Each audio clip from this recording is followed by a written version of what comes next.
কেন্দ্রীয় উলামা লীগের যুগ্ম সাধারণ সম্পাদক মোশাররফ হোসেন নাঈম, যে কিনা আমাদের এলাকায় সবাই জানে বিশিষ্ট মাদক ব্যবসায়ী, 26 বোতল ফেন্সিডিল সহ সোনারগাঁ থানায় ধরা পড়েছিল এবং 7 দিনের রিমান্ডেও ছিল। এরকম বিভিন্ন মামলায় সে জর্জরিত এবং তার ভাই মোতাহার, সে হলো আওয়ামী লীগের দোসর, জাতীয় বেঈমান। 2024-এর নির্বাচনে সে তৈমুরের তৃণমূলের নির্বাচন করেছে।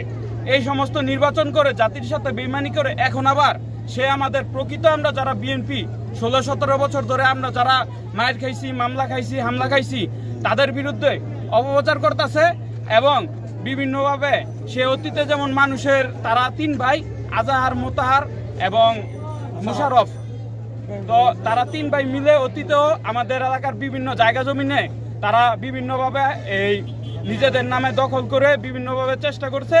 এখনো তাদের ওই সমস্ত অপকর্মের মাদকের বিরুদ্ধে কথা বলাতে, তাদের অপকর্ম আমরা জাতির সামনে তুলে ধরার প্রতিবাদ করাতে তারা আমাদের নামে একটি অভিযোগ দায়ের করেছে।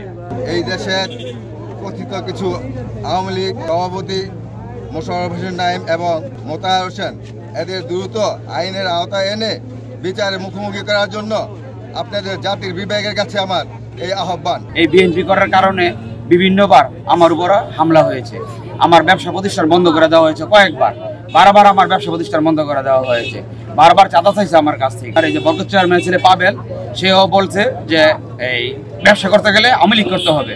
তখন আমি কি করছি, ব্যবসাটা বন্ধ করে দিচ্ছি। এখন আমাদের দলের সামনে একটু সময় ভালো হইতেছে।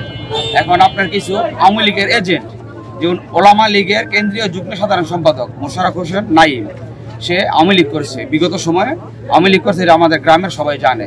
সে আওয়ামী লীগ করে আপনার এই ফেন্সিডিল ব্যবসা করছে, মাদক সম্রাট, বা সে মাদক মামলার আসামিও সোনারগাঁ থানায় 26 বোতল ফেন্সিডিল নিয়ে সে অ্যারেস্ট হয়েছে। তার ভাই হচ্ছে গিয়ে মোতাহার, সে নাকি 2024 সালে জাতির বেঈমান। আমাদের বিএনপির ভারপ্রাপ্ত চেয়ারম্যান দেশনায়ক তারেক রহমান বলেছেন, আমাদের বিএনপি যারা আছে আমরা 2024 সালে নির্বাচনে অংশগ্রহণ করতে পারবো না।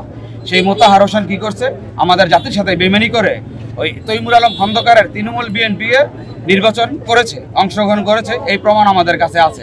এখন সেই মোতাহার বিএনপি দাবি করে আমাদের নামে মিথ্যা অপপ্রচার, মিথ্যা অভিযোগ দিয়ে আমাদের একটা বিএনপির ক্লাব মোটরঘাট আপনাদের প্রেস ক্লাবের সামনেই সে অভিযোগ করছে সুবর্ণগ্রাম সেনাবাহিনী ক্যাম্পে আমাদের ক্লাবে নাকি আপনার অস্ত্র আছে।